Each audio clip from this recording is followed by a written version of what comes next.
minutes, we're going to go over some advanced bone broth techniques. The first one is just by doing what's called a bouquet garni. Now don't be intimidated by the fancy term. All that means is a big bag full of herbs, and that's exactly what we're going to do. And one of the other reasons that I love cooking like this is because even though it seems like I'm doing a lot of work, I'm actually just going so far in this one simple pot, and I'm not taking a lot of time on any of the steps. So here's what I mean. I've got this bag.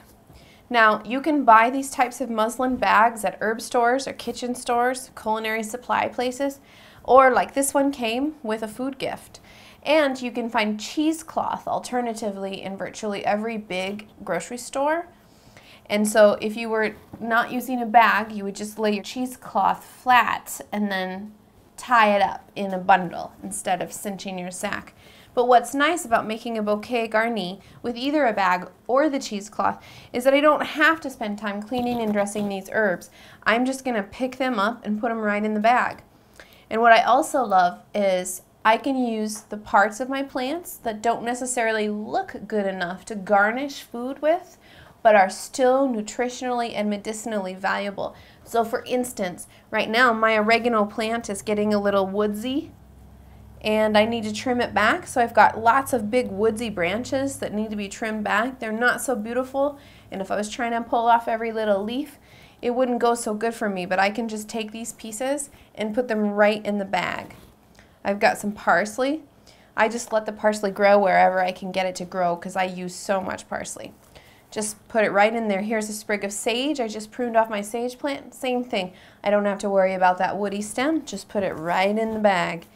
Here's that woody oregano again, right in the bag. So we're just going to throw all this right in the bag.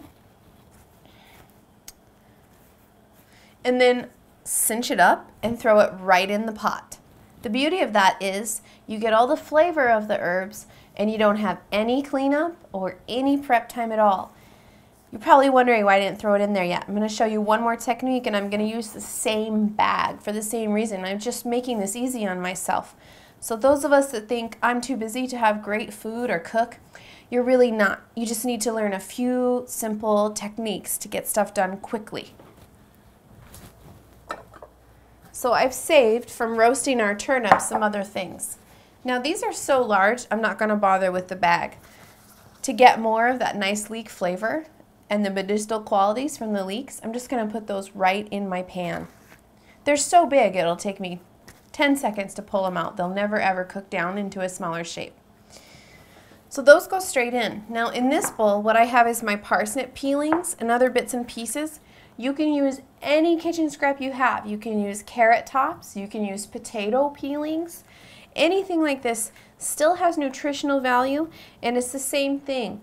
Let's say it was 400 years ago and you only had so many parsnips to last all the way through the winter. You would never ever throw this in the compost or the garbage. You would want to get every scrap of food and nutritional value you could from this.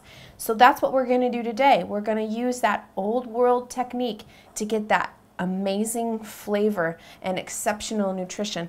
And you just take these peelings and scraps and put them right in the same bag.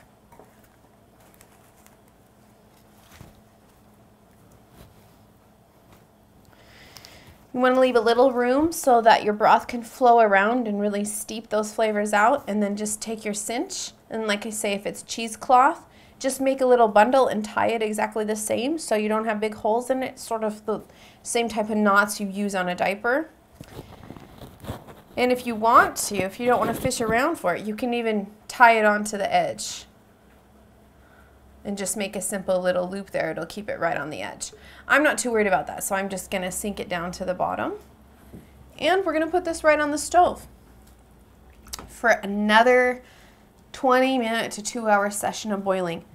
And that's going to give us some advanced bone broth.